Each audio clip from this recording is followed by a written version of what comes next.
Bonjour à toutes et à tous. Aujourd'hui, je viens vous parler de revenus de base. Nous sommes en 2020 et aujourd'hui, le seuil de pauvreté est à 1063 euros par mois. Si vous gagnez plus, eh bien, vous êtes au-dessus du seuil de pauvreté. Si vous gagnez moins, vous êtes en dessous du seuil de pauvreté. Le nombre de personnes en France en dessous du seuil de pauvreté augmente régulièrement. La misère augmente. Qu'est-ce que c'est la misère? Eh bien, c'est ne pas pouvoir payer toutes ses charges tous les mois, son loyer, son électricité, l'assurance de la voiture quand il y en a une, pouvoir se vêtir, pouvoir manger correctement, pouvoir se déplacer, pouvoir se soigner, pouvoir se former, pouvoir s'habiller, pouvoir sortir et s'amuser, partir en vacances. Pour de plus en plus de personnes vivant dans notre pays, tout cela devient difficile, voire impossible. Le nombre de personnes en avis d'expulsion augmente. Enfin, vraiment, la misère augmente dans notre pays. Ça, c'est indéniable. Voilà. Donc, le revenu de base permettrait de résorber cette misère. Et il est possible de le faire. C'est une question de volonté politique. Donc, qu'est-ce que le revenu de base? Il porte plusieurs noms. Moi, je me suis arrêtée sur celui-là parce que c'est celui qui vibre le plus en moi, mais il existe sous d'autres noms. Il existe sous le nom de salaire à vie, revenu universel, euh, revenu d'existence. Enfin bon, il porte plein de noms. Moi, je m'arrête sur revenu de base parce que c'est simple pour moi d'utilisation. Mais évidemment, d'autres termes existent, mais tout ça va finir par converger autour d'un seul terme. Je pense que revenu de base est en bonne place. Voilà, donc c'est un revenu versé à toute personne vivant sur le territoire et ayant la majorité, sans distinction aucune et sans condition. C'est-à-dire que c'est un revenu qui permet d'assurer les besoins fondamentaux dont j'ai parlé tout à l'heure. Voilà, permet de payer son loyer, etc., etc. Évidemment, si la personne gagne de l'argent en plus, tant mieux, ça la fait monter au-dessus du seuil de pauvreté.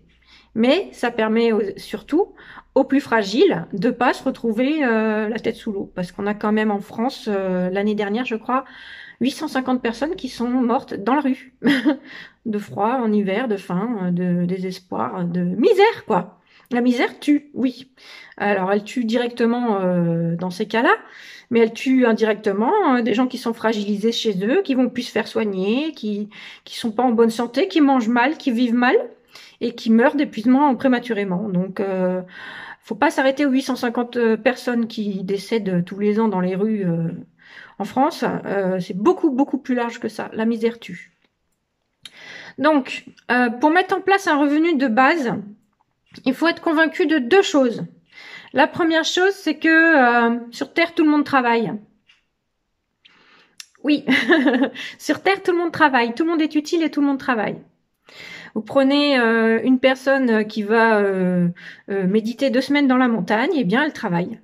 Oui, elle travaille à sa paix. Elle travaille donc à la paix dans le monde. Elle est utile et cette histoire de rentabilité n'a aucune valeur dans le domaine humain. Et je voudrais prendre en exemple les découvertes récentes qu'on a faites sur la vie d'une fourmilière. Vous voyez ce lieu où vivent des milliers de fourmis. Eh bien, on a toujours cru que toutes les fourmis travaillaient dur même, alors qu'en fait, on a découvert ces dernières années que plus de 60% d'une fourmilière ne fait rien de particulier, rien de spécial. Et que elles sont là pour, en cas de coup dur, assurer la survie de l'espèce. Voilà. Donc, non, la fourmi n'est pas travailleuse, comme on le dit. Donc, je pense qu'on pourrait s'inspirer grandement de ce système naturel et intégrer la l'oisiveté comme étant utile. parce que c'est dans ces moments-là que l'on crée, que l'on est plus attentif aux autres. Donc, la première chose dont il faut être convaincu pour permettre aux revenus de base d'émerger, c'est que sur Terre, tout le monde travaille et tout le monde est utile.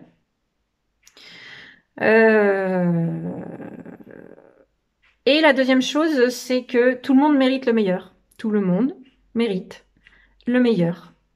Donc, une fois qu'on est convaincu de tout ça, ou qu'on arrive à l'activer en soi, on peut concevoir, puis mettre en place le revenu de base.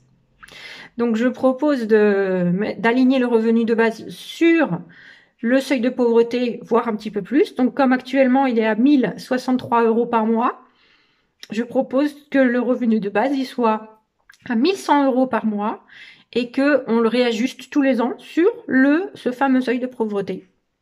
Voilà, tout simplement. Si on ne le met pas en place, on va voir augmenter la violence dans notre pays. Parce que une personne dont les besoins fondamentaux ne sont pas assurés se dirige vers la violence. C'est automatique. Parce que, inversement, une personne dont les besoins fondamentaux sont assurés est une personne qui est en paix, qui est bien dans ses pompes, qui est heureuse et qui n'a pas besoin de s'agiter pour exister. Par contre, une personne qui n'a pas ses besoins fondamentaux assurés se tourne immanquablement vers la violence. Donc, on voit l'augmentation des vols. Quand on n'a pas ce qu'il faut, on est tenté de voler. Augmentation de la prostitution, parce que les femmes sont très fragilisées dans le système, et enfin bon, même si la prostitution concerne également des hommes, mais beaucoup de femmes se tournent. Alors la prostitution de rue, mais également la prostitution virtuelle. Combien on voit de femmes se tourner vers ça. S'il y avait un revenu de base assuré, eh ben, passerait leur temps et leur énergie à autre chose qu'à montrer leur corps sur les webcams et tout ça, quoi. Donc, augmentation, enfin, je parle d'augmentation, évidemment. Si le revenu de base n'est pas instauré, on va voir augmenter tout ça jusqu'à l'insupportable. Et si le revenu de base est instauré, on va voir tout ça diminuer. Donc, j'ai parlé de vol, j'ai parlé de prostitution, je parle abandon d'enfants. Pourquoi? Parce que les familles n'ont pas les moyens de les élever. Donc, on voit augmenter le nombre d'abandons, de ventes d'enfants dans les pays pauvres également, mais bon, ça pourrait arriver chez nous aussi, hein. Voilà, donc si on veut voir réduire tout ça, le revenu de base est une bonne solution. Parce que quand on a ses besoins fondamentaux assurés, on n'a pas besoin d'abandonner ses enfants, on n'a pas besoin de se prostituer, on n'a pas besoin de voler, de tricher, de gruger, voilà, donc c'est... Tous ces vices, qu'on appelle des vices, sont provoqués par la misère, et on peut y mettre fin ou les diminuer grandement par le revenu de base. Je parle de vol, de prostitution et d'abandon parce que c'est des cas vraiment extrêmes, mais au quotidien, la violence verbale, psychologique, le mal-être personnel fait que on crée de la violence autour de soi, avec ses enfants, avec ses proches, sa famille, ses voisins, ses collègues, ses amis. Ça crée un climat délétère, la misère. Voilà. Donc comme elle est grandissante dans notre pays, eh bien on voit un climat délétère se développer. On cherche à qui la faute. Donc on a vite fait de taper sur le voisin, de comparer, de jalouser, on cherche des responsables, donc on voit augmenter le racisme, enfin bon, tout ça, c'est observable. On l'observe autour de nous, puis on le ressent très fortement, le climat délétère. Moi je suis née en 77, on est en 2020, en 40 ans je l'ai vu grandir, quoi. Donc je pense qu'aujourd'hui on est mûr pour changer quelque chose de base. Il ne s'agit pas de savoir...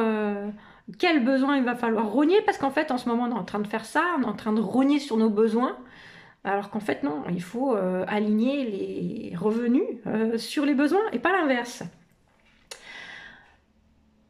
Autre avantage du revenu de base, on aura plus de temps les uns pour les autres, on sera plus disponibles les uns pour les autres. Quand je prends du temps pour aller voir mes parents ou mon grand-père ou ma grand-mère, c'est pas inutile, c'est pas improductif, c'est la base de la vie sur Terre. Je veux dire, si on n'a pas ça, on a quoi? C'est vital, le relationnel et la paix, la paix dans les relations, c'est vital. C'est pas du superflu, c'est pas de non essentiel, c'est essentiel, c'est essentiel. Autre avantage du revenu de base, l'amélioration des conditions de travail. Parce que qu'est-ce qui se passe aujourd'hui? Comme les gens n'ont pas beaucoup de choix, ils acceptent des conditions de travail déplorables. C'est un peu comme s'ils avaient le couteau sous la gorge. Et donc, ils acceptent beaucoup de précarisation dans leur travail, des horaires, un éloignement, des transports, enfin, vraiment, les conditions de travail se détériorent. Alors qu'un revenu de base permettrait de refuser ce genre d'emploi et de faire évoluer sur le long terme les conditions de travail. Donc ça, c'est un des avantages du revenu de base. Voilà. Autre avantage du revenu de base, ça va aider à la décroissance. Oui, contrairement à ce qu'on pourrait croire, parce qu'on se dit, si on réinjecte de l'argent dans l'économie des foyers, on va voir la croissance et la production repartir. Pas forcément. Parce que moi, je suis une fervente défenseuse de la décroissance. Je trouve qu'on consomme beaucoup trop sur cette terre.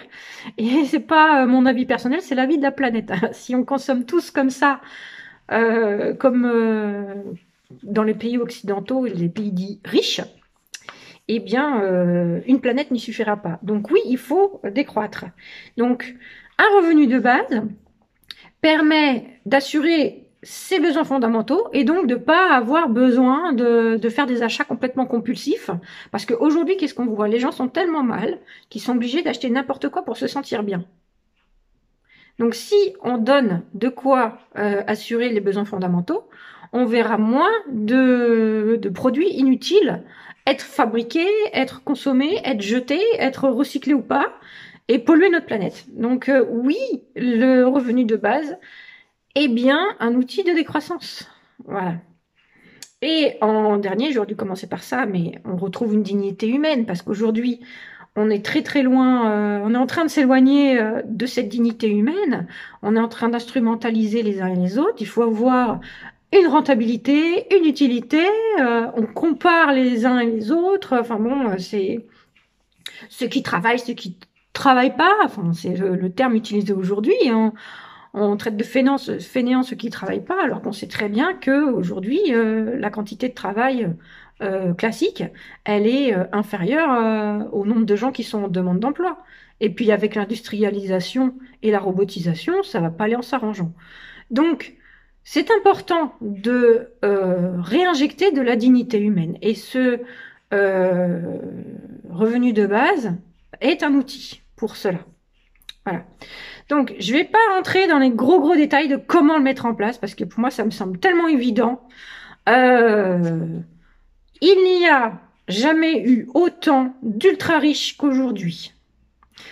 On nous dit, moi depuis que je suis née, on nous dit qu'on est dans une période de crise, c'est archi faux. Il n'y a jamais eu autant de jets privés fabriqués, vendus.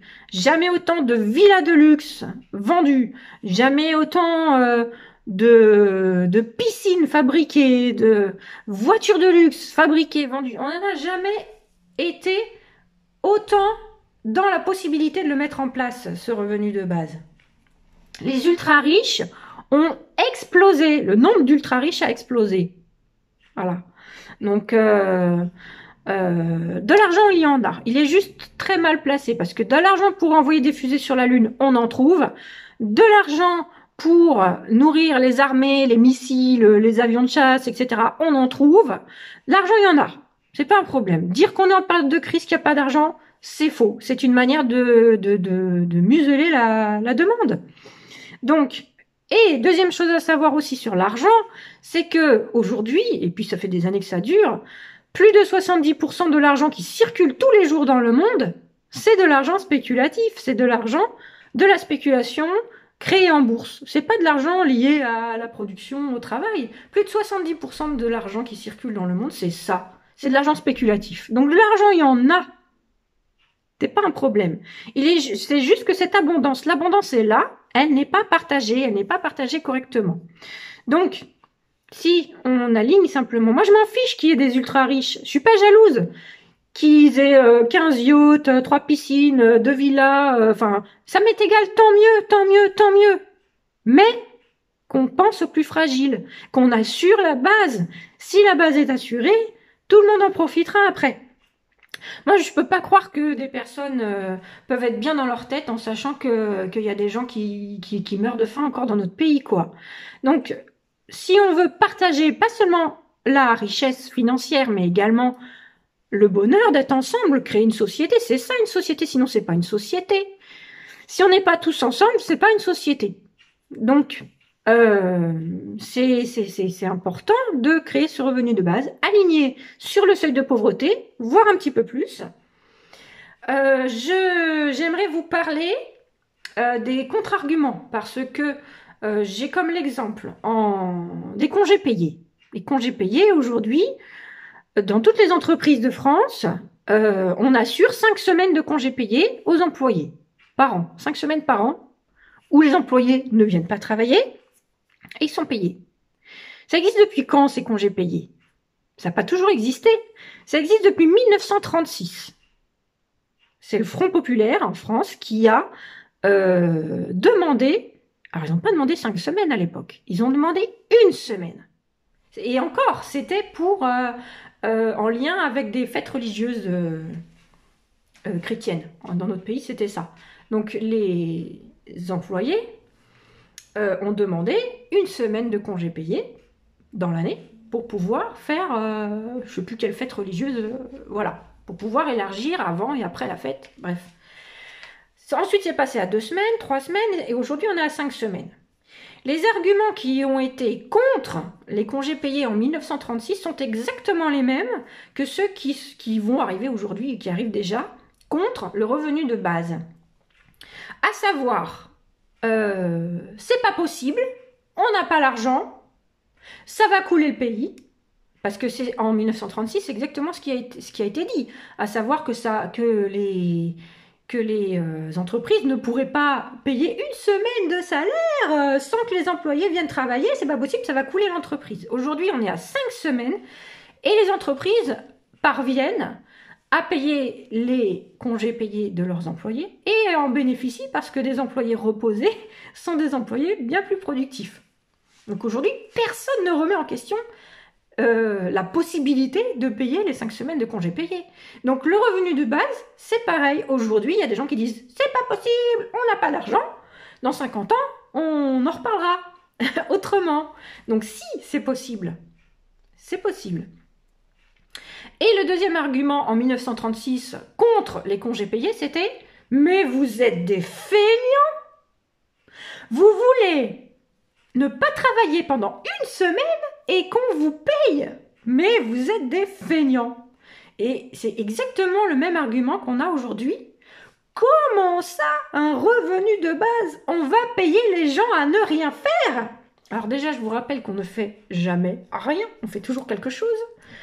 Que tout le monde est utile et que tout le monde mérite le meilleur.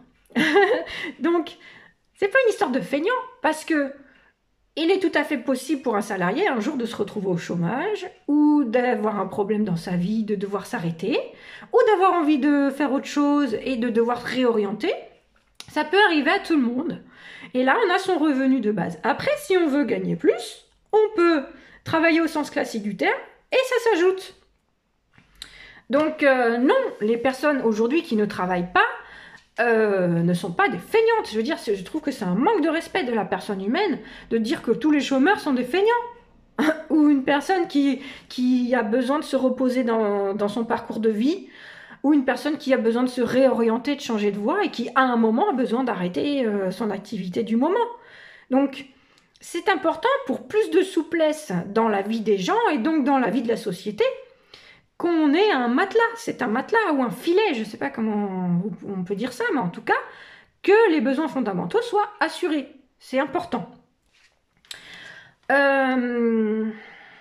Ensuite, il faut savoir et ça c'est important de le savoir, que pour faire changer une situation dans un pays, dans un système en général, 1 à 3% de gens convaincus sont suffisants. On n'a pas besoin de convaincre toute la population pour ça.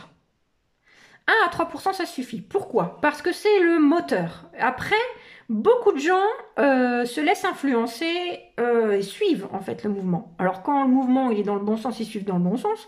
Mais quand le mouvement il est vers la souffrance et le mal-être, ils suivent aussi. Donc en fait, c'est juste une tendance à inverser. Et 1 à 3% de personnes convaincues, comme moi, eh bien ça suffit à faire évoluer les choses. Donc c'est pour ça qu'il ne faut pas négliger le fait de liker une vidéo, de la partager et de reprendre le discours. Je vous mets en barre de description tout mon argumentaire. Je vous invite fortement à faire votre vidéo ou votre texte ou votre conférence, enfin bref, à partager ça avec vos mots à vous. Évidemment, vous pouvez changer des choses, rajouter, enlever, vous faites à votre sauce. En tout cas, je vous donne, c'est un squelette en fait, c'est un squelette argumentaire. Et vous en faites ce que vous voulez. Je vous invite fortement à faire votre vidéo. Parce que, et à faire jouer vos réseaux sociaux par mail, par Messenger, par SMS, enfin de diffuser cette parole, diffuser ces idées. Parce que c'est comme ça qu'elles viennent. Si on n'en parle pas, elles ne sortent pas, elles restent dans les cartons. Si on veut qu'elles sortent, si on veut qu'elles soient portées par 1 à 3% de la population, il faut en parler et il faut être convaincu de son affaire. Moi, je suis convaincue. Ça fait des années que je sais que c'est une vraie porte de sortie pour les difficultés de notre temps. Mais difficultés pas seulement financières, difficultés humaines. Et que ça résoudra beaucoup de choses. Aujourd'hui, on est mûr, on est capable. On n'a jamais été autant capable de le faire et de le mettre en place. Donc c'est pour ça aussi que je suis contente d'en parler dans cette vidéo. C'est parce que je sais que c'est le moment. Voilà. Je termine en vous rappelant qu'un gouvernement est au service de son peuple et pas l'inverse. Je vous remercie beaucoup pour votre écoute. Je vous invite à vous abonner, à cliquer sur la cloche, à activer toutes les notifications pour avoir toutes les informations sur ma chaîne. Je vous souhaite une excellente journée et je vous dis à bientôt.